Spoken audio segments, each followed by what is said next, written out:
Bismillahirrahmanirrahim. Assalamualaikum warahmatullahi wabarakatuh. Alhamdulillahilladzi arsala rasulahu bil huda wa dinil haqq liyudhhirahu 'ala dini kullihi walau karihal musyrikun. Asyhadu an la ilaha illallah wahdahu la syarikalah wa asyhadu anna Muhammadan abduhu wa rasuluhu la nabiyya ba'dahu. Allahumma sholli ala Muhammad wa ala ali Muhammad kama shallaita ala Ibrahim wa barik ala Muhammad wa ala ali Muhammad kama barakta ala Ibrahim innaka Hamidum Majid. Astaghfirullahaladzim. Astaghfirullahaladzim. Astaghfirullahaladzim allazi la ilaha illa wal hayyul qayyum wa atubu ilaih min jami'il ma'asi wa dzunub. La haula wa la quwata illa billahil aliyyil azim. Kita sering sekali mengatakan sebuah kalimat yang sederhana, tapi menggambarkan betapa kita masih sangat kekanak-kanakan secara spiritual. Kalimat itu, saya begini karena kamu begitu. Sering? Saya begini karena kamu begitu. Kenapa sih kita marah? Karena kamu. Kenapa kita kesel? Karena kamu. Karena kita sedih? Karena kamu. Ya. Kita sering melempar tanggung jawab kita kepada di luar diri kita. Akibat kita tidak bisa memikul tanggung jawab sepenuhnya oleh diri kita sendiri. Sepanjang kita masih berprinsip, saya begini karena kamu begitu, padahal kita tidak punya kemampuan menutup mulut orang lain, yang mampu kita lakukan itu kan sebetulnya menyumpal telinga kita. Kita tidak mungkin mengubah panas terik matahari, karena itu di luar kewenangan kita. Yang mungkin dilakukan itu adalah menyiapkan baju yang tepat supaya kita tidak tersengat matahari. Kita tidak mungkin mengubah hujan yang deras dan menyetopnya, karena itu bukan wilayah kita. Yang bisa kita lakukan itu adalah membeli payung agar kita tidak kehujanan. Saya ingin memberikan pencerahan malam ini dan memberikan kesadaran yang lebih dalam kepada kita semua. Kita ini sering ewuh pakewuh dalam hidup karena kita tidak mengerti wilayah mana bagian kita dan wilayah mana yang kita tidak punya kuasa untuk mengubahnya. Lalu kita menjadi sembrono, artinya kita ini membabi buta. Kamu jangan ngomong begitu ya. Gitu kan? Kita mengatur orang lain supaya tidak ngomong begitu. Padahal orang lain ngomong begitu ya hak mereka. Makanya daripada kita repot-repot menggunakan tangan kita untuk menutup mulut orang lain, di samping bau, ya sudah saja kita tutup telinga kita. Kita lebih baik melakukan sesuatu yang bisa kita lakukan oleh diri kita, karena itu adalah wilayah tanggung jawab kita. Jadi mulai sekarang kita harus menanamkan pada diri kita sebuah sikap bahwa saya begini karena ini adalah konsekuensi dari pilihan saya. Jadi jangan kita kemudian mengatakan saya begini karena kamu begitu. Semua perasaan tidak enak itu sebetulnya bukan datang dari dua diri kita. Semua perasaan tidak enak itu sebetulnya karena kita mengizinkan untuk datang dan melukai diri kita. Jadi sebetulnya semua itu bukan kesalahan sesuatu yang di luar diri kita. Semua itu adalah kesalahan dari diri kita sendiri. Lalu kita mencoba melempar tanggung jawab itu kepada yang di luar diri kita. Sepanjang kita itu masih bersikap saya begini karena kamu begitu, ya, sepanjang itu pula sesuatu yang disebut dengan ketentraman di dalam kehidupan kita tidak akan pernah kita raih. Padahal sebetulnya tujuan hidup kita itu adalah kebebasan. Tujuan hidup kita itu adalah moksa, mencapai kebebasan. Ya, untuk mencapai moksa itu, ya, gerbangnya cuma satu, yang disebut dengan nirwana. Nirwana itu adalah merasa bahagia pada kondisi apapun. Dan untuk merasa bahagia pada kondisi apapun, selama kita masih menggunakan prinsip saya begini karena kamu begitu, dan melempar tanggung jawab kepada apa yang di luar diri kita, maka kita akan selamanya tidak akan pernah mencapai moksa itu. Pelajarannya sangat sederhana, tapi ini kalau dipraktekkan, ini akan mengakibatkan suatu dampak spiritual yang amat sangat luar biasa, dan kedewasaan spiritual kita akan mulai terlihat.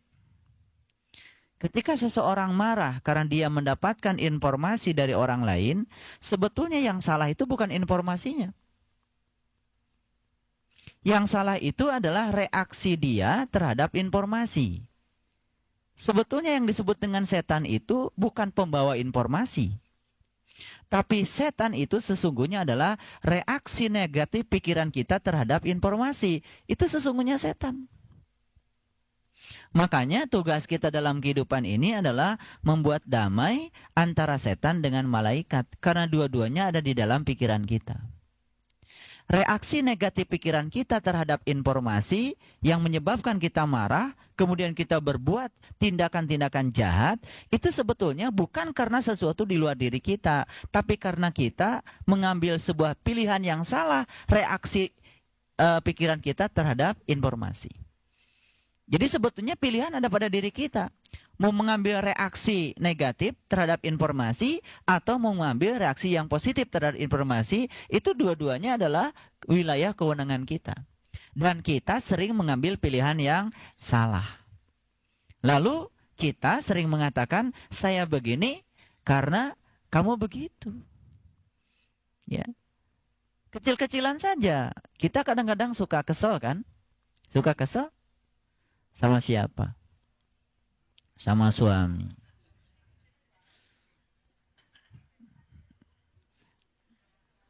Saya sekarang mau kasih tahu, itu kesel bukan karena kesalahan suami kita. Karena kita masih saya begini, karena kamu begitu. Kita sering memaksa orang lain agar mengikuti pikiran kita. Padahal kita tidak punya hak untuk memaksa orang lain. Yang bisa kita lakukan adalah memaksa diri kita agar kita tetap dalam keadaan nyaman. Ini yang disebut dengan kecerdasan spiritual. Jadi sebetulnya kita itu kadang-kadang tidak cerdas. Ya. Lalu kita membiarkan diri kita terombang-ambing dalam kesedihan, penderitaan, kemelekatan, ya kan, perasaan tidak nyaman, dan kita sering menuduhkan ini kepada orang lain. Gitu kan? Ya, udahlah saya mau bunuh diri saja. Kenapa? Habis kamunya begitu. Jadi kita itu bunuh diri bukan urusan orang lain. Saya begini harusnya karena ini adalah pilihan saya. Lah mau bunuh diri aja. Gitu. Habis Allah kepada saya sih, saya minta nggak dikasih-kasih. Ya sudah, saya nggak akan menyembah Allah gitu. Ya kata Allah, itu pilihanmu. Jadi walaupun judul pengajian kita ini sederhana, sekarang ini tugas kita adalah saya begini bukan karena kamu begitu. Saya begini, inilah konsekuensi dari sebuah pilihan saya. Dan ini adalah tanggung jawab saya. Jadi sebetulnya kita ini selama ini tidak merasa nyaman dalam kehidupan karena kita tidak sukses memikul tanggung jawab atas segala tindakan kita sendiri. Sebetulnya ya, yang menyebabkan kita tidak nyaman itu kan karena kita reaktif terhadap segala sesuatu yang kita sebut lingkungan kita, yang memberikan informasi dan reaksi yang tidak bagus kepada kita. Jadi kita tidak akan pernah ya mencapai yang disebut dengan kebebasan itu selama kita masih saya begini karena kamu begitu. Sekarang tugasnya apa? Saya begini karena pilihan saya, bukan karena kamu begitu. Pokoknya orang di luar diri kita mau ngeselin kayak apa sama kita, kesel bukan salah mereka. Jadi sebetulnya ngajinya nggak usah panjang-panjang, gitu aja. Ya, dan ini kalau dipraktekkan ini sudah sangat luar biasa. Ya. Nggak usah panjang-panjang. Keluar dari ruangan ini tidak boleh lagi. Ya, ada perasaan kesal, ada perasaan apa yang dituduhkan kepada orang lain. Tidak boleh ada perasaan marah yang dituduhkan kepada orang lain. Karena sebetulnya pilihan-pilihan itu ada pada diri kita. Reaksi pikiran kita terhadap informasi dan apa yang ada di luar diri kita, itu yang salah. Jadi selama ini kita menggunakan prinsip setan ya ketimbang menggunakan prinsip malaikat. Jadi setelah ngaji kita malam ini ya, saya akan mengajarkan moksa, suatu pembebasan dari pernyataan saya begini bukan karena kamu begitu. Jangan suka memaksa orang lain agar mengikuti segala apa yang kita ingin. Dan ketika mereka tidak mengikuti apa yang kita ingin, kita akan kecewa. Dan perasaan kecewa itu bukan karena kesalahan sesuatu di luar diri kita, karena kita sedang melempar tanggung jawab kepada yang di luar diri kita. Nah, kenapa ini saya jelaskan malam ini sebagai sebuah prolog? Karena malam ini saya akan mengajarkan sesuatu yang luar biasa. Karena sekarang ini ya, kita berada dalam kondisi di mana kita tidak menyadari bahwa sesungguhnya kita membiarkan diri kita diombang-ambing oleh sesuatu yang di luar diri kita. Tapi kita tidak menyadarinya kalau kita membiarkan diri kita diombang-ambing sesuatu yang di luar diri kita. Karena kita selama ini tidak bertanggung jawab atas diri kita sendiri.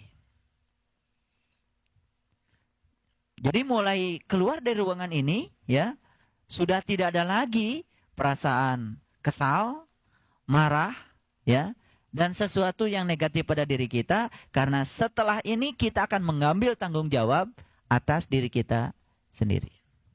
Setuju? Siap? Nah, kalau ini dipraktekkan, udah semuanya masuk surga. Damai. Ya? Damai. Habis kamu sih gitu kan ngeselin. Kata-kata itu cerminan ketidakdewasaan. Ya kan? Ya. Kenapa sih ibu sedih?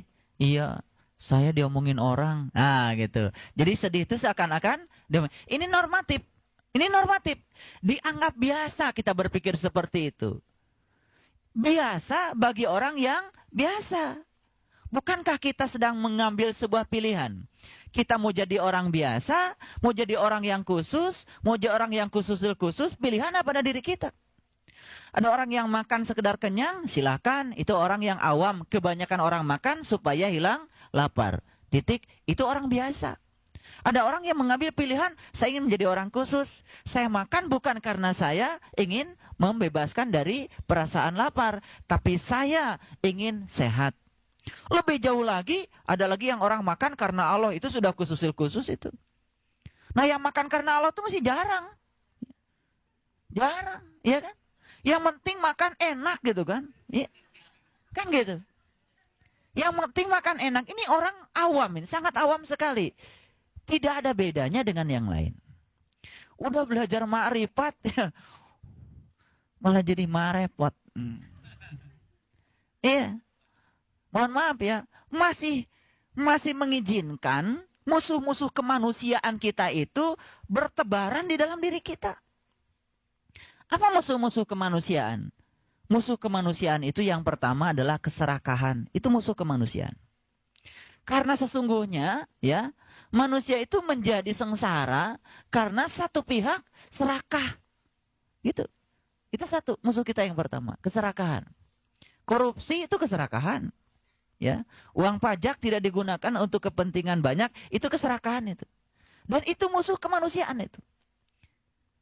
Jadi sebetulnya ada hubungan linier yang sangat positif antara reaksi semesta ini dengan ya kondisi moralitas manusia yang ada di permukaan bumi.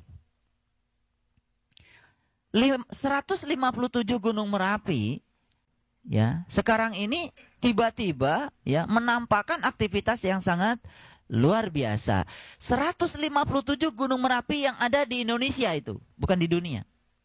Dan sekarang menampakkan reaksi yang sangat luar biasa.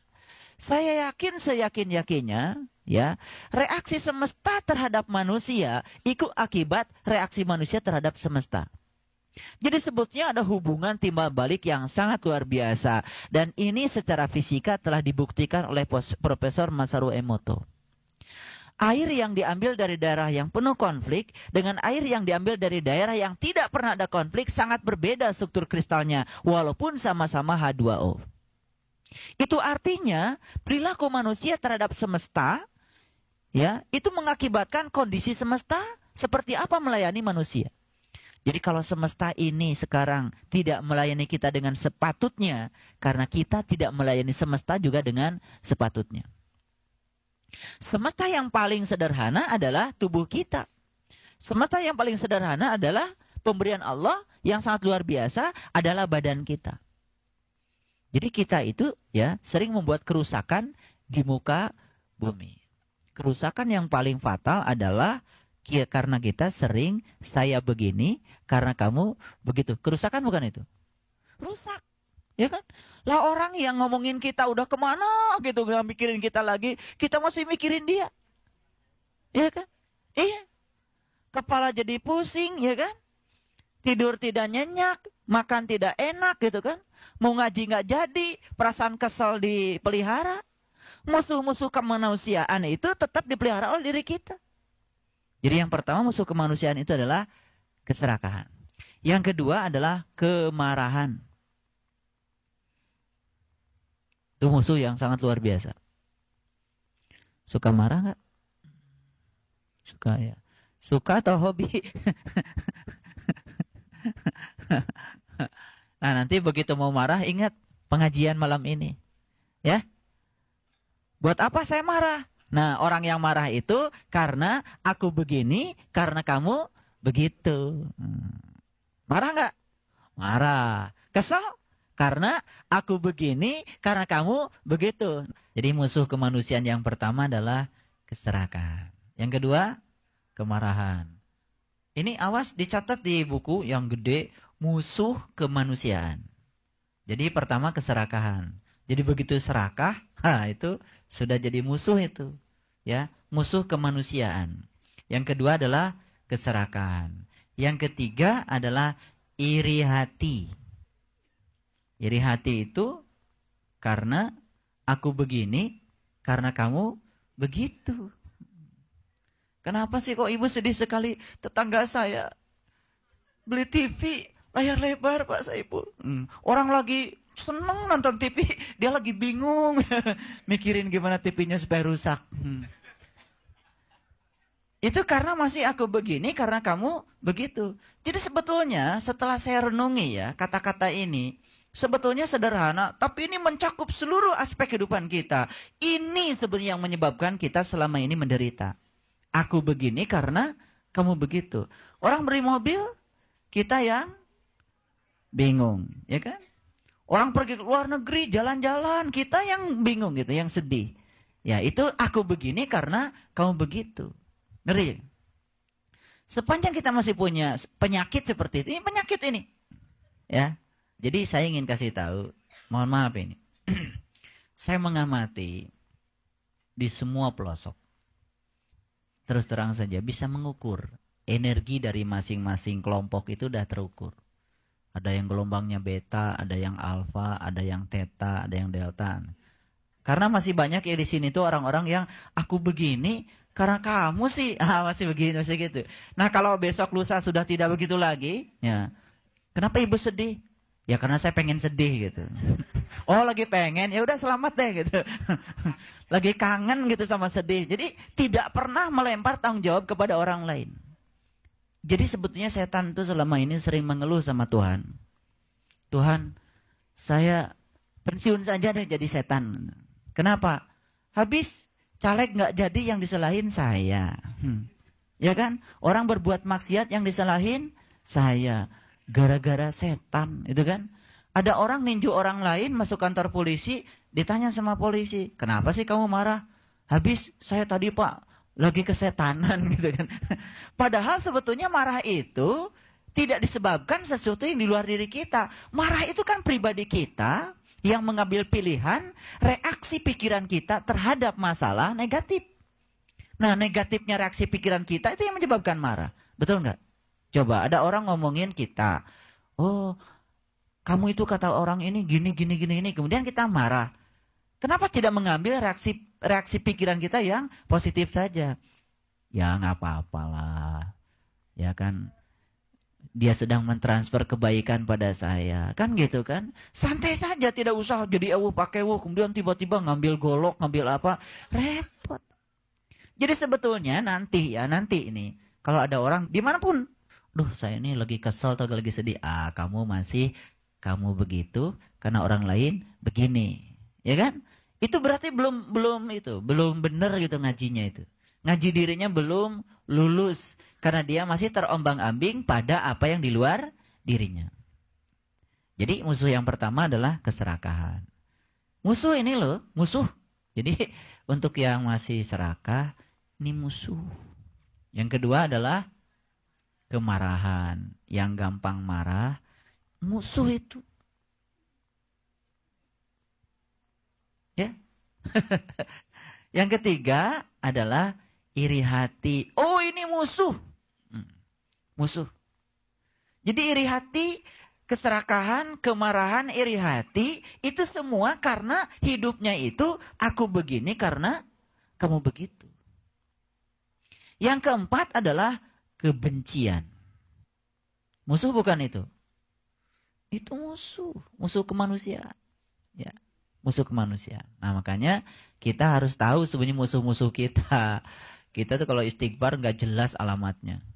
Pokoknya habis sholat astagfirullahaladzim. Nggak jelas gitu. Karena tidak jelas, istighfar itu senjata loh. Kalau senjata itu kan tidak diarahkan pada sasaran. Ya. Jadi ibaratnya itu kita memuntahkan peluru kemana aja gitu kan. Nggak jelas. Perasaan peluru gue udah banyak kok nggak pada mati gitu kan. Ya salah lu sendiri. Muntahkannya kemana gitu loh.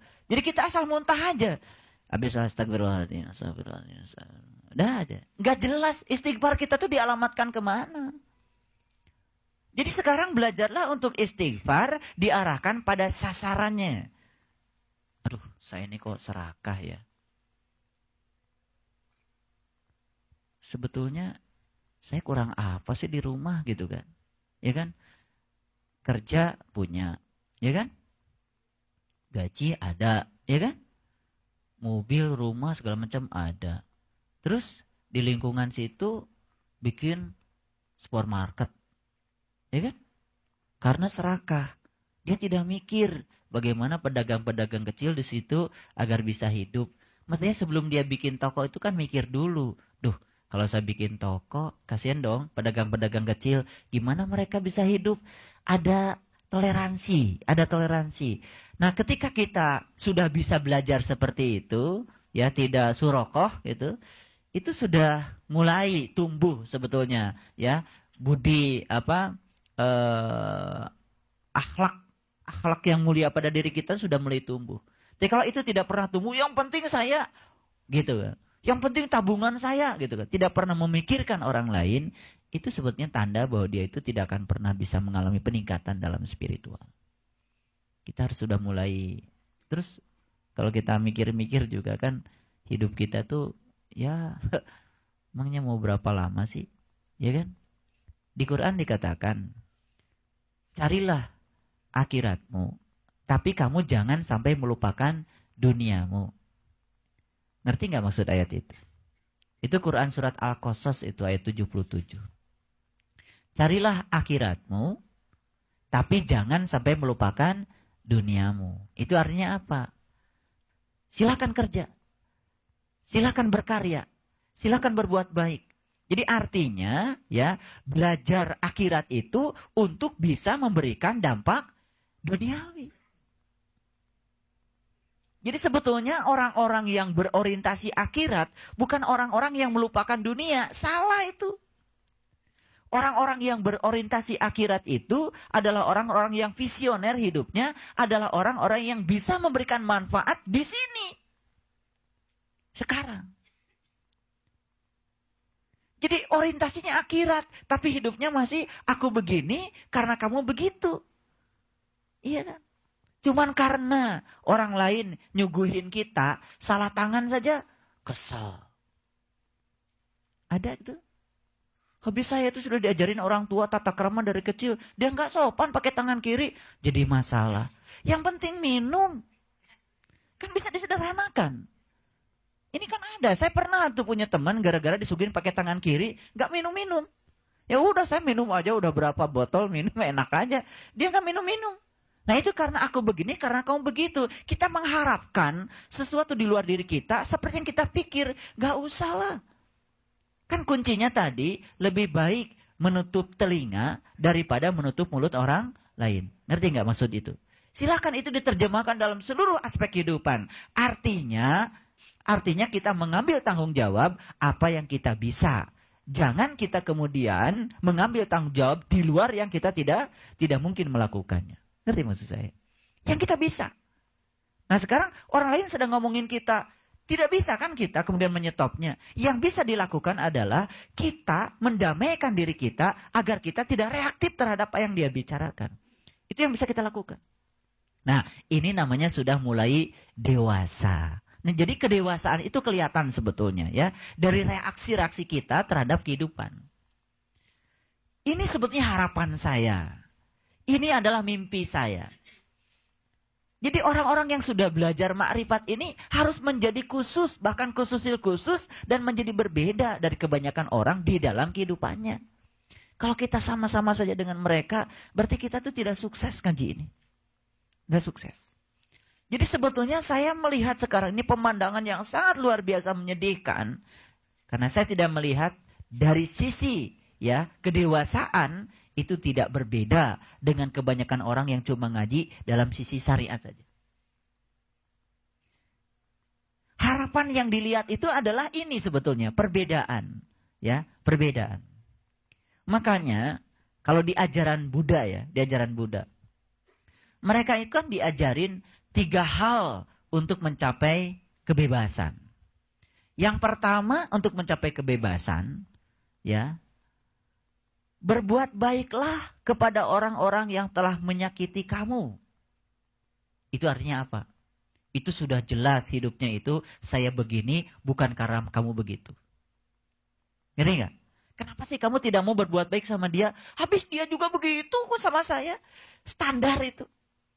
Tidak ada beda dengan kebanyakan orang. Yang bagus itu ketika orang lain menyakiti kita, kita tetap baik pada dia.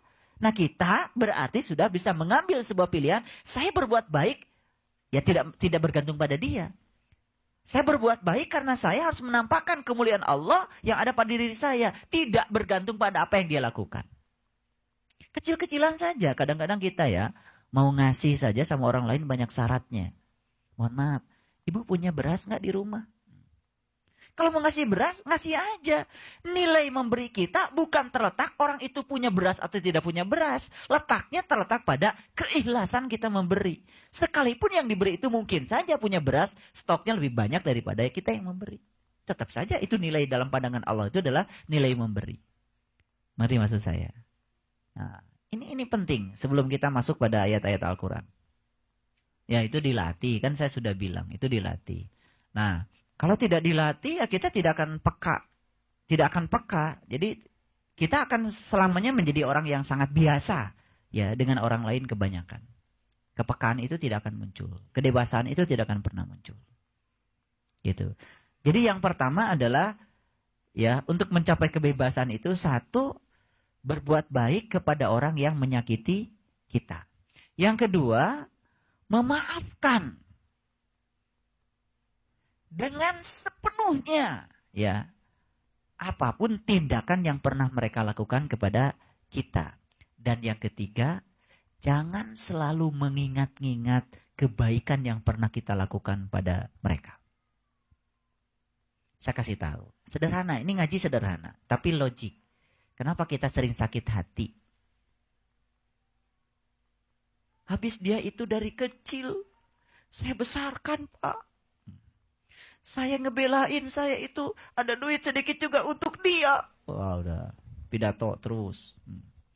Apa sebetulnya yang terjadi? Dia sedang mengingat-ingat kebaikannya, sehingga ketika dia mendapatkan, ya, harapan dia apa? Kalau dia berbuat baik, dia dapat balasan baik.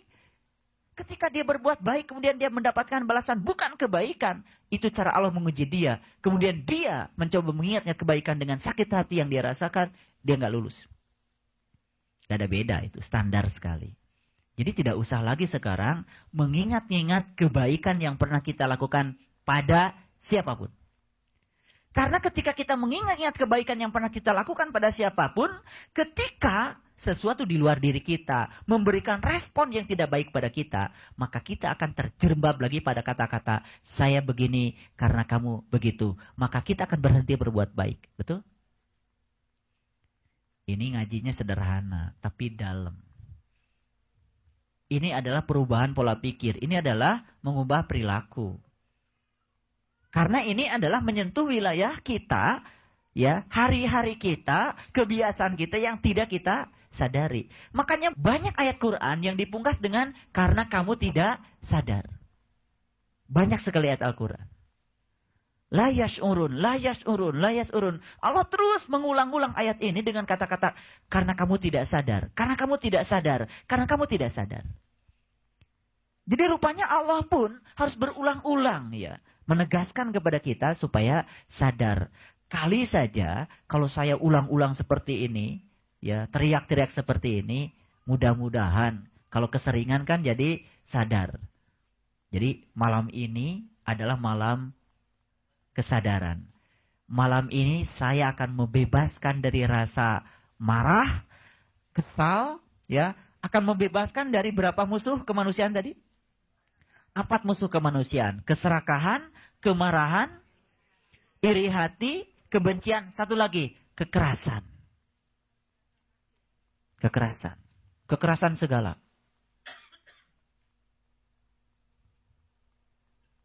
Makanya sifat patung itu sebetulnya kekerasan itu. Kita itu ngusir patung di rumah kita, sifatnya nggak pernah diusir.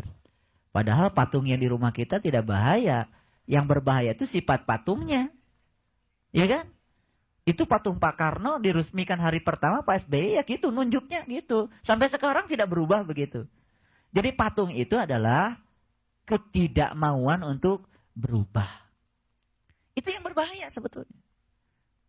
Jadi sebenarnya Nabi Ibrahim itu kan kemudian masuk ke ruangan, kemudian patung itu dikampakin semua kan?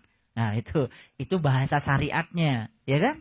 Nah Nabi Ibrahim sebelum mencapai tingkat spiritual yang tinggi, yang dilakukan pertama adalah menghancurkan patung-patung yang ada pada dirinya sebetulnya.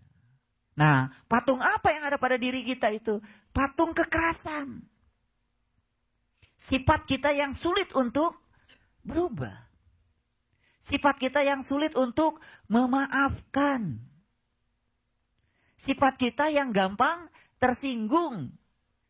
Sifat kita yang selalu berorientasi pada atribut-atribut yang melekat pada diri kita.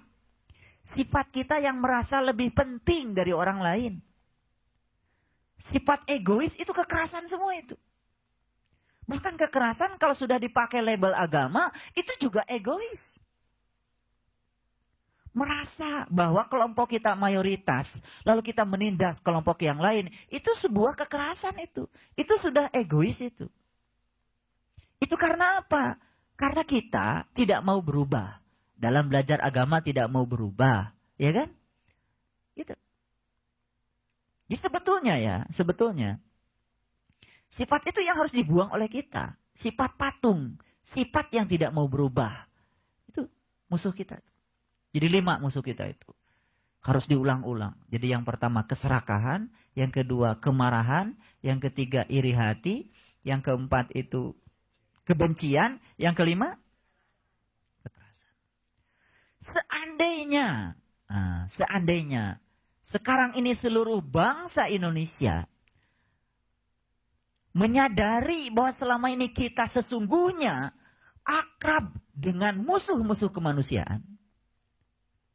Dan itu pula yang menyebabkan terjadinya segenap bencana di tanah air ini. Dan dipicu oleh karena manusia menjadi akrab dengan musuh-musuh yang tadi.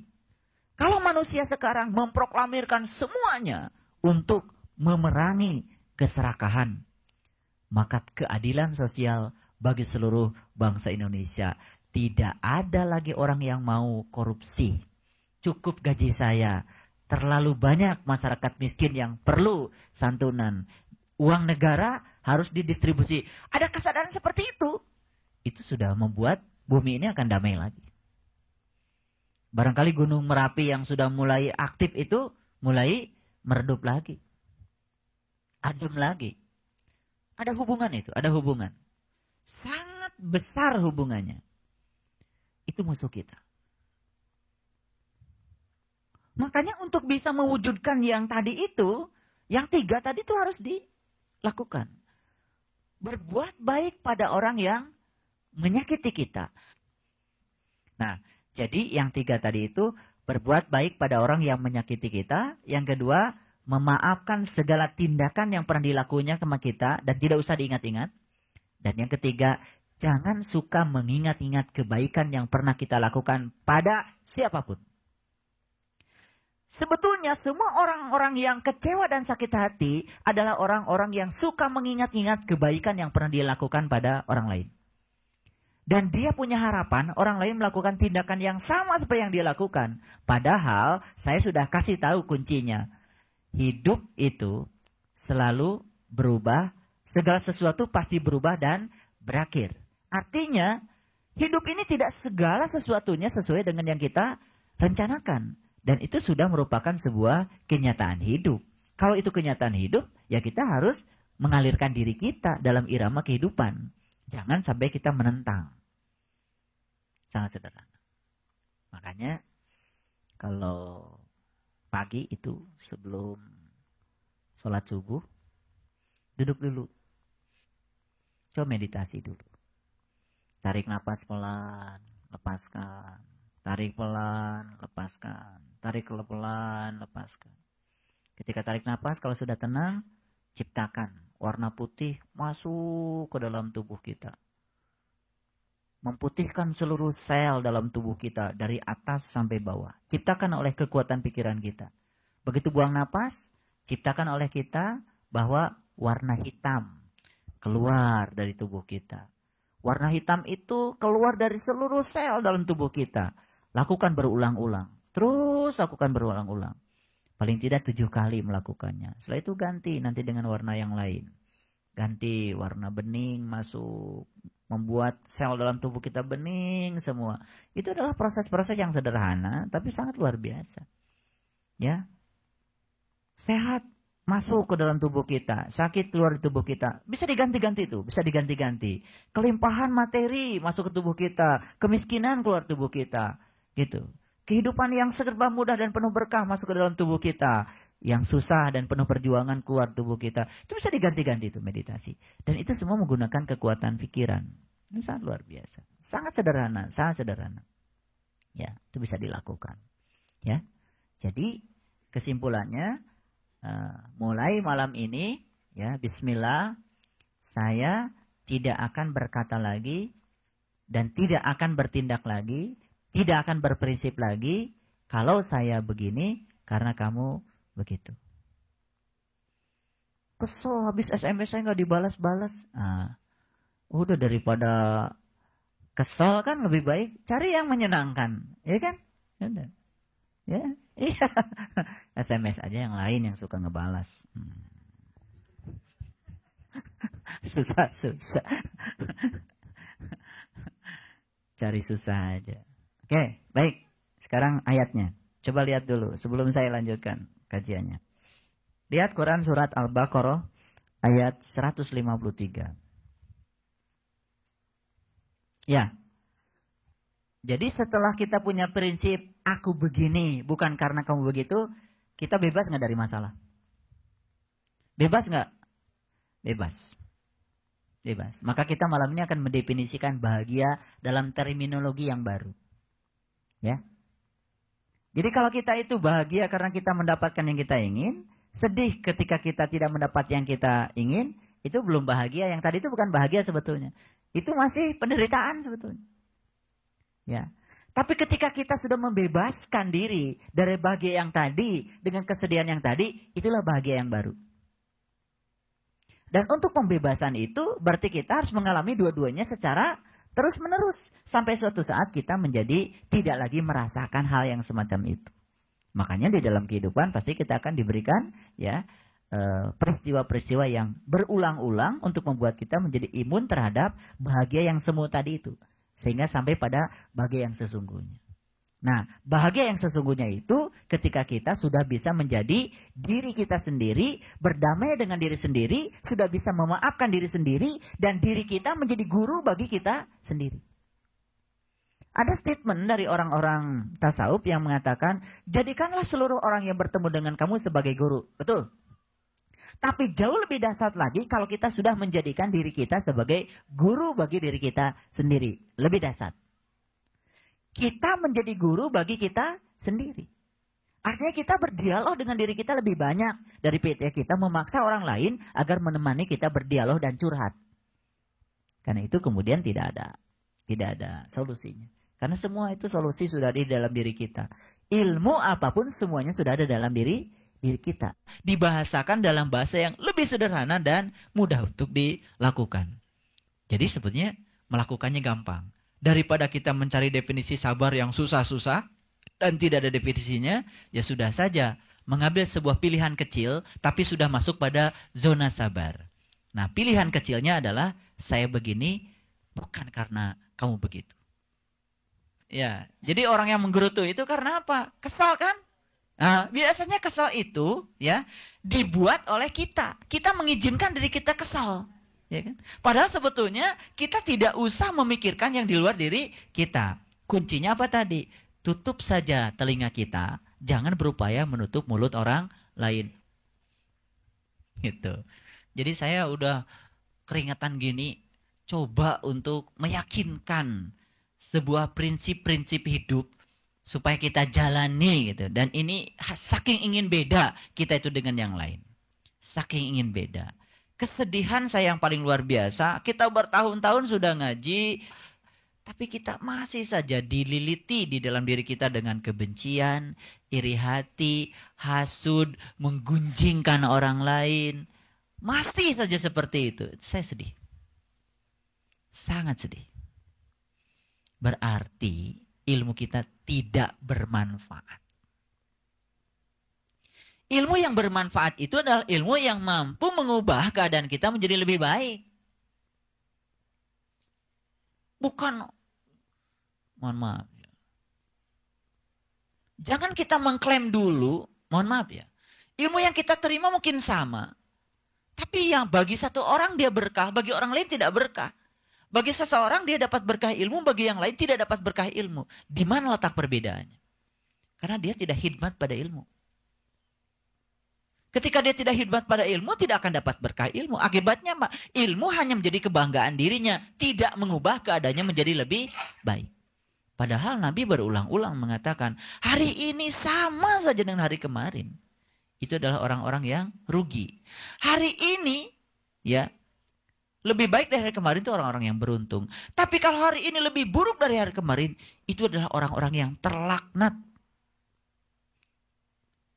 Jadi Nabi mengatakan orang yang dilaknat Allah itu adalah orang-orang yang hari ini keadaannya lebih buruk dari hari kemarin. Artinya kita belajar ilmu, naik terus kelasnya, tambah banyak doanya, tapi apa yang kita dapat itu tidak mengubah keadaan kita. Itu artinya ilmu yang kita dapat itu hanya menjadi koleksi ilmu bagi diri kita, dan itu menjadi hijab baru bagi diri kita. Kenapa saya berbicara pada wilayah-wilayah seperti ini? Supaya kita sadar bahwa sesungguhnya sepanjang kita tidak bisa menata aspek-aspek lain, mi'raj hakikat kita dalam kehidupan, mi'raj yang syariat itu tidak akan pernah mengalami. Jadi harus ada hubungan timbal balik yang positif. Dan itu baru dua-duanya secara simultan akan membuat seseorang itu mampu membebaskan dirinya dari kungkungan ketidakbebasan. Makanya di dalam Al-Quran dikatakan, tidaklah engkau mencoba jalan mendaki, Ya, apa itu jalan mendaki? Membebaskan diri dari perbudakan. Itu bahasa Quran. Jalan mendaki itu adalah membebaskan diri dari perbudakan. Kita diperbudak oleh keserakahan, kita diperbudak oleh kemarahan, kita diperbudak oleh iri hati, kita diperbudak oleh kebencian, kita diperbudak oleh kekerasan hati kita. Itu semua memperbudak kita. Kalau itu diperbudak oleh yang begitu-begitu, kita tidak akan pernah mengalami kebebasan. Akibatnya apa? Yang ada di dalam diri kita adalah penderitaan. Kebebasannya cuma kebebasan semu yang datang sesaat, hilang saat itu juga. Dan itu bukan kebahagiaan. Jadi sebetulnya kebahagiaan yang sejati itu bersifat kekal. Artinya kita bisa menjalani hidup apa adanya, ya, menikmati hidup apa adanya, ya, tanpa kita menyalahkan pada yang di luar diri kita. Jadi saya begini karena pilihan saya, bukan karena kamu begitu. Jadi sebetulnya amarah yang tadi, keserakahan semua itu karena kita itu memiliki prinsip hidup, saya begini karena kamu begitu. Jadi yang pertama kata Allah minta tolong itu dengan sabar. Ya, sabar apa definisinya? Saya begini bukan karena kamu begitu. Nah gitu. Yang dihafalkan. Nggak usah dihafalkan. Jadi begitu mau marah, nggak jadi gitu kan. Begitu mau kesel, nggak jadi.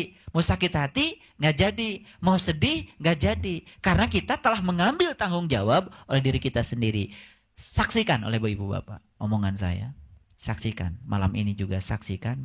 Setelah ini dan besok, rasakan peningkatan kualitas diri. Itu akan terasa.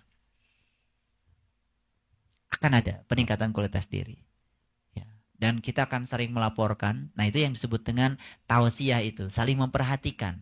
Ya, saling melaporkan. Jadi selesai pengajian itu kita sudah mulai bisa merasakan lah. Ya, sedikit-sedikit latihan-latihan kecil seperti ini. Inilah yang disebut dengan latihan meditasi pada tingkat yang sangat luar biasa. Praktis. Dan jika perlu kita saling mengingatkan. Ya, ketika misalkan teman kita terjebak dalam sebuah kesedihan yang mendalam, kemudian ketika teman kita terjebak dalam sebuah situasi yang sangat tidak nyaman, ya diingatkan ya bahwa kita punya tanggung jawab atas diri kita, diingatkan. Sehingga dari saat ke saat itu kita mengalami peningkatan kedewasaan spiritual yang sangat luar biasa. Setuju? Setuju. Tidak ada kesal, tidak ada marah. Tidak ada kebencian, tidak ada iri hati, tidak ada sedih. Ya kan? Oke. Orang lain beli TV, udah seneng aja ikut nonton. Ya. Hah? Ikut seneng harusnya. Sedih. Ya Allah. Subhanallah. Ya. Yang kedua, minta tolong kepada Allah dengan sholat. Tolong perhatikan. Bukan sholat 5 waktu. Standar itu. Sholat secara umum. Sholat secara universal. Kenapa? Kenapa di sini Allah meletakkan sabar dan sholat? Sholat itu dari kata waslat. Waslat itu artinya melekat. Makanya di dalam Quran dikatakan ciri orang yang beriman itu alladzina hum fi sholatihim daimun. Orang yang sholatnya itu daim. Proses pelekatan diri dengan Allah tidak hanya dibatasi oleh 5 waktu. Yang satu waktunya cuma sekitar 10-15 menit. Bukan itu. Tapi proses pelekatan yang terjadi secara terus-menerus. Sehingga dia merasa cukup dengan Allah. Perasaan cukup dengan Allah itulah sesungguhnya perwujudan dari pertolongan Allah yang sesungguhnya. Jadi pertolongan Allah itu mewujud di dalam diri kita itu ada wujudnya. Ya, perwujudan dari pertolongan Allah pada diri kita yang paling utama adalah ketika Allah hadir di dalam diri kita dan kita merasakan kehadirannya. Nah, perasaan Allah hadir pada diri kita itu yang akan mengontrol seluruh aspek kehidupan kita sehingga pandangan hidup kita menjadi benar, pikiran kita pun menjadi benar dan kita pun hanya senang mendengar yang benar-benar saja dan kemudian kita pun latihan berkata yang benar dan otomatis kita pun melatih diri kita untuk selalu bertindak benar. Sebetulnya tindakan benar, kata-kata benar ya, telinga kita mendengar yang benar, melihat yang benar, kemudian kita melakukan yang benar, itu berawal dari pandangan hidup yang benar. Ketika seseorang belum memiliki pandangan hidup yang jelas tentang kehidupannya, tidak akan benar. Sebenarnya semua perilaku kita itu tergantung pada kekuatan kita untuk memiliki visi yang jelas di dalam memandang kehidupan. Kan beda kalau orang yang visioner itu kan dia tidak berorientasi sempit ya, hanya untuk kesenangan duniawi. Tapi dia bagaimana menjadikan dirinya bermanfaat bagi orang lain. Kalau orang yang tidak visioner, dia makan ya sudah, setelah makan kenyang dan enak. Tapi orang yang visioner, dia makan tuh dia pikirkan, buat apa saya makan, berapa banyak saya makan, apa yang harus saya makan, dan setelah saya makan, saya mau melakukan tindakan apa. Jadi jelas, dia makan itu memiliki orientasi yang jelas. Gitu. Itu orang-orang yang terpilih, orang-orang yang lebih khusus. Baik, kita teruskan. Jadi orang-orang yang beriman itu minta tolongnya dengan dua cara. Sabar dan sholat. Siapa yang menolong ketika kita sabar dan sholat? Sebetulnya ketika kita sabar, kita sedang menolong diri kita sendiri. Ketika kita tidak marah, sedang menolong siapa? Menolong diri kita. Karena ketika kita stop marah, naik kesadaran kita. Begitu kita tidak jadi marah, yang terjadi apa? Marah itu sebetulnya tidak enak. Tidak enak yang marah, tidak enak yang dimarahi. Dua-duanya tidak enak. Coba orang marah, ya napasnya ngos-ngosan. Gitu kan. Udah, jantungnya nggak karu-karuan. Ya kan? Ya, terlalu banyak sebetulnya risiko yang harus dia tanggung dengan marahnya. Belum lagi dia mukul-mukul, ya kan? Oh, terlalu banyak risikonya. Jadi tindakan marah itu risikonya terlalu banyak, terlalu riskan. Oleh karena itu ketika dia menjadi tidak marah, yang harusnya dia marah, sebenarnya dia telah menolong dirinya sendiri. Jadi sangat logik kalau sabar ini dijadikan sebagai upaya untuk minta tolong. Karena sabar itu susah didefinisikan, maka saya secara kreatif mencoba untuk mencari definisi yang sederhana. Makanya inspirasinya juga sangat lokal barangkali ini. Ya, tidak, kalau di benchmark itu ini tidak bersifat global. Saya cuman menyederhanakan sesuatu agar kita memulainya itu tidak susah. Kita kan selama ini mencari definisi sabar susah kan? Ya sudah. Saya definisikan dalam bahasa yang paling sederhana. Saya begini bukan karena kamu begitu. Nah, itu sabar. Indikator yang paling sederhana itu saja, ketika keluar dari sini kita lihat aja. Jadi sebetulnya yang nampak di luar itu adalah apa yang ada di dalam. Tapi yang penting sekarang kita ngerti dulu. Setelah ngerti cobalah kita. Karena sesungguhnya bahagia itu harus dimulai dari kebiasaan menciptakan kebiasaan-kebiasaan yang menuju bahagia. Nah, setidak-tidaknya ya ada beberapa hal yang perlu kita biasakan. Untuk mencapai kebahagiaan perlu kita membiasakan diri agar kita berorientasi bahagia. Yang pertama adalah kita coba mendefinisikan bahagia menurut terminologi baru. Ketika kita mendapat yang kita ingin bahagia, kemudian kita mendapatkan yang tidak kita ingin sedih, itu artinya bahagia tadi adalah bahagia yang di dalamnya ada kesedihan. Dan itu bukan bahagia. Paham? Kebahagiaan yang sebenarnya adalah ketika kita merasa senang pada kondisi apapun. Itu yang disebut dengan kebebasan. Itu yang disebut dengan moksa. Jadi saya baru mengerti ternyata ajaran Buddha itu, ya puncak tertingginya yang dicapai itu adalah moksa. Moksa itu adalah kebebasan. Dan kebebasan itulah yang disebut dengan bahagia. Kebebasan itu artinya dia merasa senang dalam kondisi apapun. Itu yang namanya bahagia. Kayaknya kita belum nyampe ya. Bukan belum nyampe, gak nyampe-nyampe.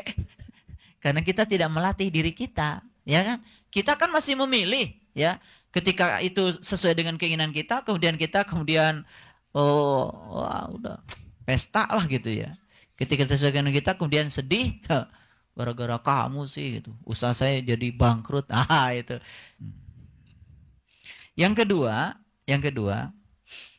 jangan membatasi potensi diri kita. Jangan suka membatasi potensi diri. Nah, sekarang apa sih potensi diri kita? Kita itu bersama Allah. Ngeri nggak? Berarti potensi diri kita adalah potensi Allah. Sehebat itu sebetulnya manusia. Kenapa kita tidak segagah Allah, tidak sekuat Allah, tidak sepintar Allah? Kenapa? Karena selama ini kita suka membatasi potensi diri kita. Dengan kata-kata tidak mungkin, dengan kata-kata saya mah tidak akan sampai. Betul nggak? Karena kita tidak mengizinkan tangan Allah bekerja leluasa pada diri kita. Justru kita hanya mengatur Allah agar ngikutin segala keinginan kita. Itulah yang membuat potensi diri kita tidak pernah berkembang. Kan kita kadang-kadang suka jadi setan pada orang lain.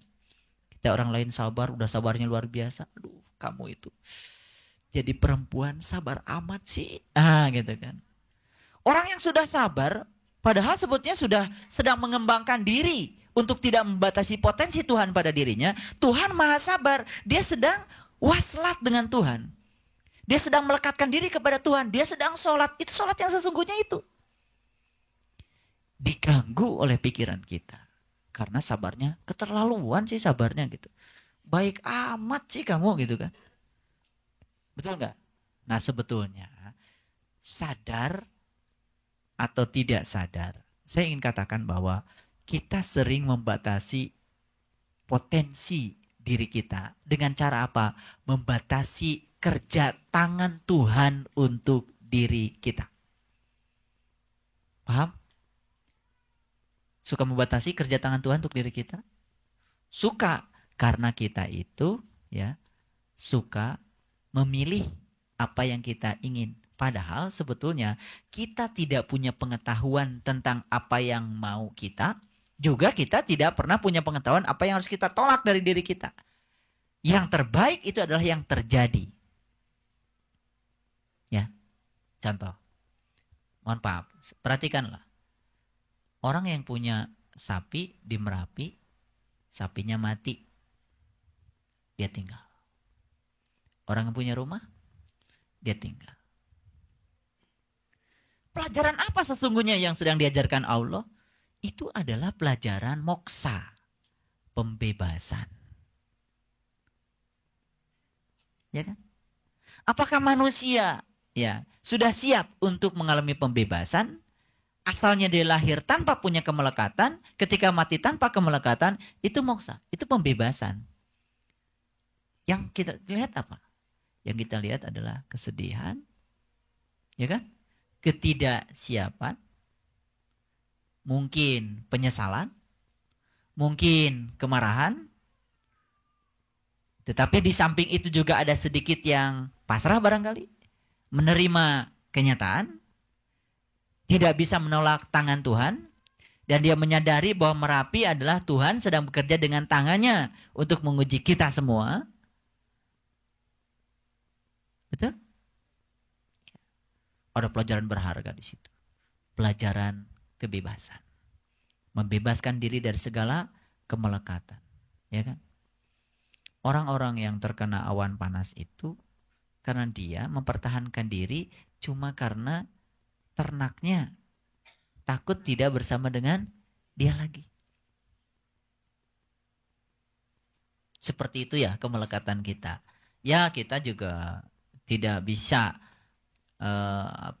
barangkali itu ukuran juga bagi kita, ya kan? Kalau kita seperti itu, apa kita sudah siap? Kan gitu. Ya, hidup siap nggak siap juga. Apa yang terjadi ya terjadilah. Terus mau apa? Ya kan? Makanya siapkan diri kita sematang mungkin untuk bisa menerima kenyataan. Karena hidup tidak sesuai dengan apa yang kita rencanakan. Yang ketiga, belajarlah untuk mengurangi kata harus. Jadi tegang hidup kalau begitu. Ngerti nggak maksud saya? Sering nggak kita mengatakan belajar untuk mengurangi kata harus? Karena kita ini sering sekali ya didominasi oleh suatu keharusan. Harus begini, harus begitu, harus begini. Jadi nggak rileks hidup itu. Ngerti nggak? Harus ngaji, nggak rileks. Ngaji aja. Bukan karena suatu keharusan. Kalau kita memaksa harus, waduh, jadi pakai pokoknya nanti malam saya harus ngaji, gitu kan? Harus ngaji. Ya udah, santai saja. Justru ketika rileks menghadapi segala sesuatu, semuanya akan berjalan baik. Saya jam 7 harus, gitu kan? Malah jadi di jalan, kebut-kebutan. Harus, gitu kan? Kata-kata harus itu harus mulai dikurangi dari diri kita. Lebih banyak kita mengalirkan diri kita dengan kita berupaya maksimal, tapi tidak dalam konteks keharusan. Saya kasih tahu, kita harus punya target dan cita-cita, tapi bukan untuk dicapai. Target dan cita-cita agar kita memulai saat ini juga. Sekali lagi, ketika kita punya target dan cita-cita, kemudian kita berpikir untuk mencapainya, maka kita akan terburu-buru dan tidak akan pernah mencapainya. Tapi ketika kita punya target dan cita-cita, tapi agar kita memulainya saat ini juga, tanpa harus terburu-buru, target dan cita-cita akan tercapai. Karena apa? Perubahan yang kecil-kecil dikalikan rutinitas sama dengan perubahan yang besar. Itu kuncinya. Jadi sebetulnya tugas kita adalah mengalihkan perubahan kecil pada rutinitas. Maka akan menjadi sebuah perubahan yang besar. Nah, kita itu sering tidak sabar, lalu ingin semuanya serba cepat dan besar. Salah. Allah saja menumbuhkan kita tidak melakukan proses revolusi, melakukan proses evolusi. Kuku kita tumbuh, kalau tiba-tiba satu malam 3 cm, tiba-tiba 3 cm kan takut, ya. Sampai kita tidak merasa bahwa kuku kita tumbuh. Setelah 2 minggu, 3 minggu mau makan sama sambal, kotor, baru ada kesadaran untuk memotong kuku. Betul nggak? Tapi kalau sekarang, sebetulnya sekarang kuku kita sedang tumbuh. Tumbuh. Tapi kita merasa seakan-akan tidak tumbuh. Itu yang disebut dengan proses kuasistatik.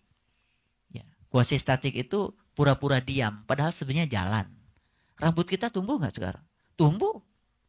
Tapi proses tumbuhnya itu sampai kita tidak merasa. Tuhan tidak mengganggu kesetimbangan kita dalam proses tumbuh. Itulah hebatnya Tuhan. Kesetimbangan kita tidak diganggu dengan proses tumbuh. Uban tidak langsung satu malam, berut gitu tiba-tiba. Tidak.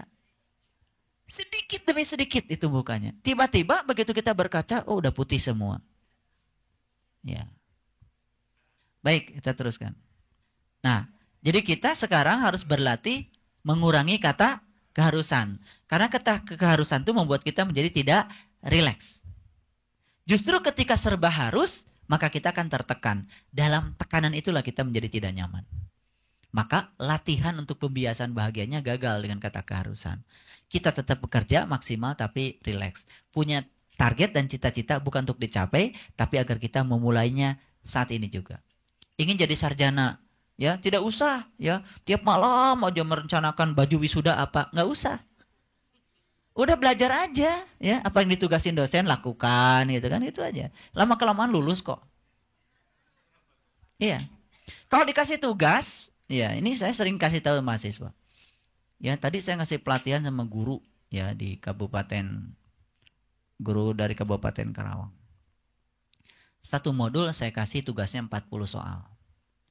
Dia mikirin aja terus 40 soal. Banyak banget Pak. Saya kan guru Pak. Saya tahu Bapak Ibu guru. Iya. Tahu saya juga. Nggak usah diberitahu.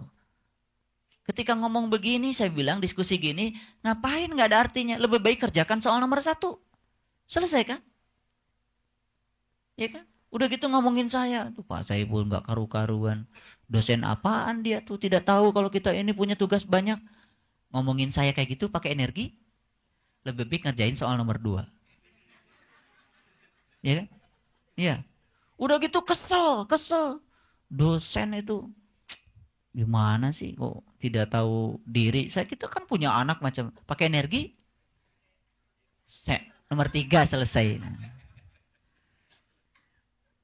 Ngerti maksud saya? Sebenarnya kita itu sering membuang-buang waktu karena mengikuti rasa kesal kita. Padahal kalau itu digunakan fokus pada tujuan, sudah 5 soal selesai. Udah terus dikerja dilakoni. Ya Allah. Saya dulu ya di ITB punya guru besar. yang ngajar kuantum mekanik. Itu bukunya itu buku Davidov, itu dari Rusia. Itu buku kuantum mekanik paling susah. Itu tebal bukunya itu sekitar 3.000 halaman. Dan soalnya itu banyak, 2 jilid. Jadi ketika saya itu ujian terakhir, saya tiap malam itu mengerjakan satu, tidak banyak, satu gitu. Tapi terus saya kerjakan terus. Saya tidak terasa itu di rumah itu berapa kardus gitu, ya, itu berapa eksemplar saya sudah habis kertas. Kemudian pada saat ujian, itu ujiannya itu open book, 12 jam. Itu semua saya masukkan ke mobil. Saya dulu punya mobil Kijang yang panjang itu kan belakang. Pagi-pagi saya sedang nurunkan itu kardus, ketemu dengan Profesor Silaban. Terus dia bilang apa? Apaan lu bawa banyak-banyak ini? Terus dia baca. Loh, ini solusinya Davidov ya? Iya Pak. Saya aja sekolah S3 di Amerika belum pernah ngerjain soalnya. Iya, dia bilang begitu. Terus dia bilang sama saya, kamu masuk kelas aja. Dia periksa semua. Itu berapa kardus itu? Udah saya dinyatakan lulus. Baru di mobil, belum ke kelas. Saya dikasih nilai A kuantum mekanik. Dan dia bilang sama saya, beliau bilang gini, udah, kamu adalah orang yang berhak mengajar kuantum mekanik dimanapun nanti saya kasih sertifikat. Dan saya bisa ngajar kuantum mekanik di mana saja. Itu mata kuliah yang paling susah. Itu kalau dilakoni selesai. Nah kita itu kan, waduh bukunya tebal. Terus mikirin tebal buku. Udah berapa energi mikirin tebal buku? Kenapa tidak memulainya? Sama seperti baca Quran. Dibolak-balik aja Quran. 30 juz. Gitu terus tiap hari. Kenapa tidak memulai dari Al-Fatihah? Ya kan? Itu sebetulnya kecerdasan. Kalau saya mulai saja dari Al-Fatihah. Lama-kelamaan hafal Quran. Lama-kelamaan ngerti kok. Dan sebetulnya itu yang dibutuhkan oleh kita itu adalah sedikit-sedikit. Tapi dikalikan dengan rutinitas. Nah kita baca Qurannya satu malam 30 juz ya udah mencret. Masuk kepala. Enggak ngerti. Enggak kan jadi itu. Karena pola hidupnya yang tidak teratur. Ngerti maksud saya? Jadi kita suka memikirkan sesuatu yang tidak-tidak. Dan tidak produktif sebetulnya. Karena kita melakukan. Contoh kecil aja. Saya, ya, kalau apa-apa selalu saya tulis di sini. Apa-apa saya tulis di sini. Jadi kalau begitu lihat berita apa saya tulis di sini. Kan tinggal pakai kabel data masukkan ke komputer. Udah saya masukkan dalam satu file. Jadi saya punya file banyak sekali. Mungkin orang menganggap kalau saya bikin tulisan wah lengkap banget ini. Padahal saya sebenarnya membangun diri saja. Baca koran, begitu bagus saya catat. Apa susahnya kan di sini ada notebook. Sayang beli HP 900.000. Cuman SMS aja sama sayang. Fasilitasnya banyak, ya kan? Kan bisa pakai card tambahan, itu bisa sampai 4 GB. Itu bisa masukkan semua data di situ. Data itu bisa masukkan, diketikkan. Itu 5-6 halaman buku biasa itu cuma satu file kecil itu di dalam HP kita. Itu luar biasa itu. Banyak yang bisa kita berdayakan, ya kan? Jadi sebenarnya udah nggak zaman lagi itu pakai tulisan gitu. Kertas tuh hilang. Saya yakin Bapak Ibu HP-nya lebih bagus dari saya. Setiap hari cuma ngurusi SMS aja. Jadi fasilitas yang begitu seabrek-abrek di sini banyak, itu dimanfaatkan. Coba kalau biasakan aja di sini. Ya, seperti bikin jadwal. Kalau bikin jadwal di sini kan begitu jadwalnya ngasih tahu. Kan udah luar biasa. Jadi minta tolong kepada Allah itu dengan 2 cara. Apa? Sabar dan sholat. Sebetulnya yang menolong bukan Allah. Yang menolong itu adalah diri kita. Ketika kita sabar, sebenarnya kita sedang menolong diri kita sendiri. Makanya Allah katakan di Quran surat Az-Zumar, masih ingat? Az-Zumar ayat 10, Allah mengatakan, aku akan memberikan pahala tanpa batas untuk orang-orang yang sabar. Yang sabarnya gak pernah dibatasi. Nah kalau orang yang sabarnya suka dibatasi, sabar itu kan ada batasnya. Itu udah jelas. Selamat untuk membatasi potensi diri. Nah, membatasi potensi diri itu adalah membatasi kerja Allah pada diri kita. Baik. Jadi yang keempat, ya, coba lakukan perubahan itu secara bertahap. Jadi jangan kita selalu berpikir segala sesuatu itu tergesa-gesa. Bertahap saja. Sama seperti kita ngaji Quran seperti ini kan, gak kerasa kan? Satu ayat. Lama-kelamaan catatannya kan udah lengkap ya.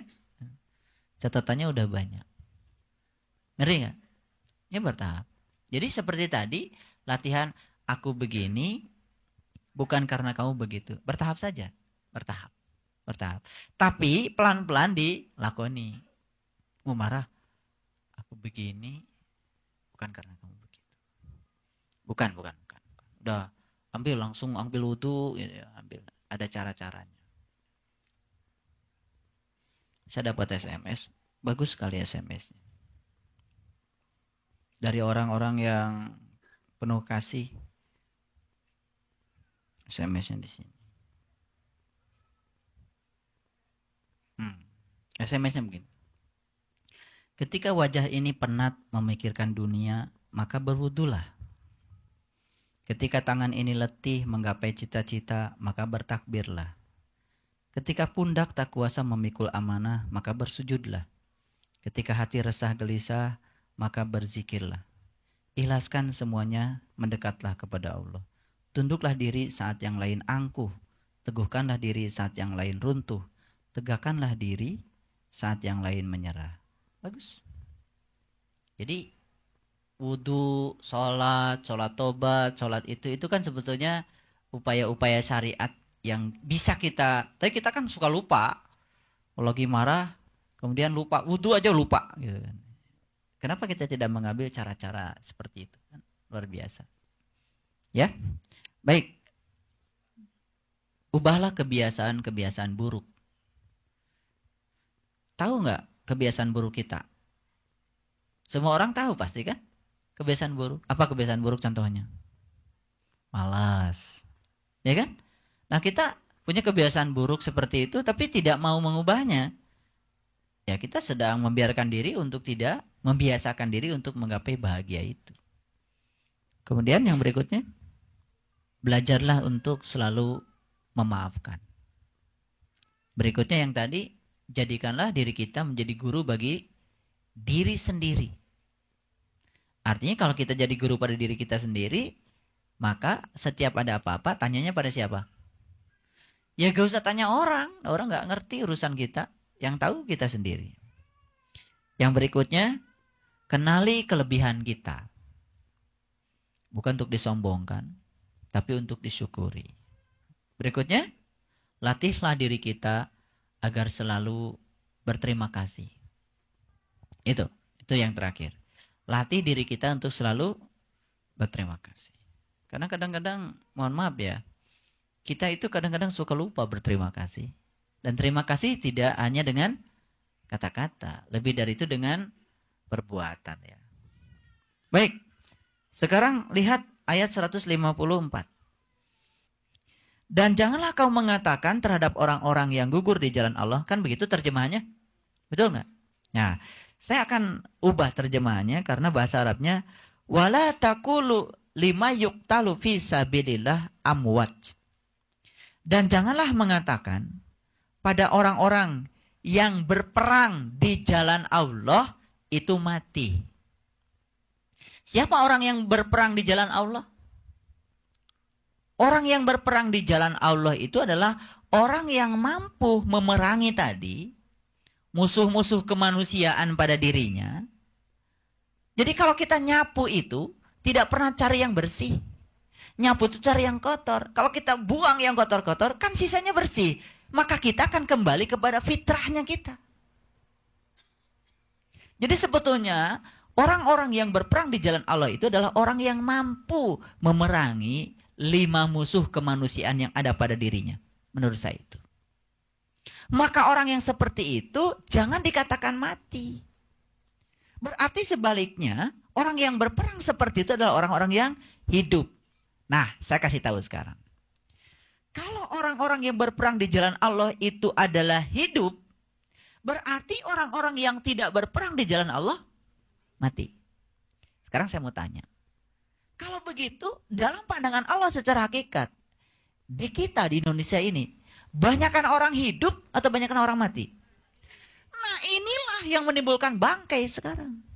Bangkai keserakahan, bangkai kemarahan, bangkai kebencian, bangkai iri hati, bangkai kekerasan, bangkai ketidakarifan, bangkai ketidakbijaksanaan. Jadi sebenarnya sekarang bangsa kita itu di atas permukaan kita itu sudah penuh dengan bangkai dan sudah bau busuk. Dan itu yang menyebabkan bumi siap untuk meluluh lantahkan seluruh bangkai itu untuk melumatnya. Sehingga nanti habis bangkai diganti dengan kehidupan yang baru. Itu menurut tafakur saya. Jadi sebetulnya bangkai-bangkai itu sudah berserakan. Bangkai keserakahan, bangkai kemarahan, bangkai iri hati, bangkai kebencian, bangkai kekerasan, ya. Dan bangkai-bangkai itu dilahirkan oleh orang-orang yang dalam kehidupannya itu tidak berjuang di jalan Allah. Banyak orang yang ngomongin Allah? Banyak. Banyak orang yang ngomongin agama? Tapi dia tidak berjuang di jalan Allah. Ngerti sekarang? Gitu. Nah, kemudian ya Allah katakan, walakilla tash'urun. Tetapi mereka tidak menyadarinya. Jadi sebetulnya semua kebobrokan bangsa kita itu dilahirkan oleh orang-orang yang mati. Mati apanya? Mati penglihatannya, mati hatinya, mati nuraninya. Mati. Dalam pandangan Allah, mereka tuh mati. Karena apa? Dia bekerja bukan karena Allah. Karena ingin banyak uang. Akibatnya dia bekerja, apapun dia lakukan, sekalipun harus korupsi. Dia sedang menebar bangkai. Jadi, kalau yang mati itu, yang dilahirkan pasti bau. Bangkai. Dan kita sudah menyaksikan, bangkai itu berserakan. Bangkai korupsi, bangkai ketidakadilan, bangkai kebiadaban, bangkai perpecahan. Betul? Nah, silakan diurut bangkai-bangkai yang begitu berserakan. Dan bangkai itu suatu saat akan ditelan oleh bumi. Jadi kalau Krakatau meletus, kalau kita lihat menurut hitungan fisika, tahun 1886 itu telah terjadi tsunami dengan kekuatan 100 kali kekuatan tsunami-nya Aceh. Itu Krakatau, tahun 1886. Jadi kalau anak Krakatau ini, itu kan muncul akibat begitu kuatnya desakan dari bawah bumi. Dan ini sekarang ini sedang mengakumulasikan energi yang begitu besar. Dan itu kalau itu memang betul-betul diperkirakan meletus. Mohon maaf, saya bukan berarti ini. Kalau kita lihat Jakarta, itu posisinya kan sangat, kalau dari pesawat itu di bawah laut ya. Coba lihat Tanjung Priuk. Ya, air itu udah di atas seperti itu. Jadi sebetulnya kalau dulu itu gempa itu harus selalu kekuatan di atas 6,5 skala Richter yang menyebabkan tsunami. Sekarang bisa saja karena laut itu sudah membludak akibat pemanasan global, di mana kutub utara bumi itu sudah mulai mencair dengan derasnya sehingga laut meningkat, ya.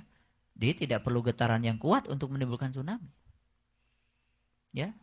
Jadi ya barangkali memang satu-satunya untuk melumatkan semua bangkai-bangkai itu ya, mohon maaf ya, barangkali dihabiskan semua seperti negeri Sabah dulu. Kemudian diganti dengan sebuah kehidupan dan tatanan yang baru. Ya. Nah baru di situ ada proses, ya mungkin harus seperti itu. Dan walau alam kita juga tidak punya jaminan kalau hidup sampai besok lusa. Ya kan? Ya, namanya bencana bisa terjadi di mana saja. Sama seperti kasus Situ Gintung barangkali. Ya, tidak ada yang menyangka kalau Situ Gintung sedahsyat itu kemudian bisa menghanyutkan begitu banyak manusia. Ya kan? Wong situ cuma segede gitu. Ya, kalau Jatiluhur ambrol bisa dibayangkan segede apa? Berapa juta kali Situ Gintung? Ya. Dan kalau Jatiluhur ambrol itu kan habis. Pertama barangkali Bandung ya. Ya. Nah, ayat 155, perhatikan. Dan sungguh akan kami berikan cobaan kepadamu dengan sedikit ketakutan, kelaparan, kekurangan harta, ketidakseimbangan jiwa, ya, kekurangan buah-buahan, dan berikanlah berita gembira kepada orang-orang yang sabar. Apa artinya? Ini kan yang dikatakan yang sabar lagi. Siapa yang sabar itu?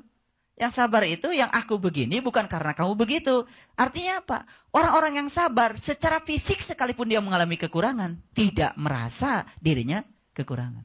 Ngerti maksud saya? Kalau orang yang tidak sabar, mohon maaf ya, boro-boro kekurangan. Banyak saja tetap kurang. Jadi sebetulnya ini Allah sedang berbicara dua hal. Pertama berbicara tentang rasa. Ada orang yang selalu dihantui rasa ketakutan. Apakah orang yang takut itu orang yang miskin? Tidak. Bisa jadi dia hartanya banyak tapi takut kehilangan harta. Ya kan? Ada juga orang yang mobilnya banyak takut kehilangan mobil. Ada orang yang jabatannya tinggi takut kehilangan jabatan. Jangan dikira loh. Ayat ini bertendensi negatif. Bisa jadi semua orang sedang meraih semua yang dia ingin dalam hidupnya.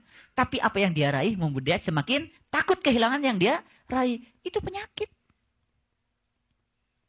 Jadi sebetulnya bukan Allah sebetulnya yang menanamkan ketakutan itu. Siapa? Kita telah menciptakan ketakutan-ketakutan itu akibat dari kita serakah tadi. Terima kasih. Assalamualaikum warahmatullahi wabarakatuh.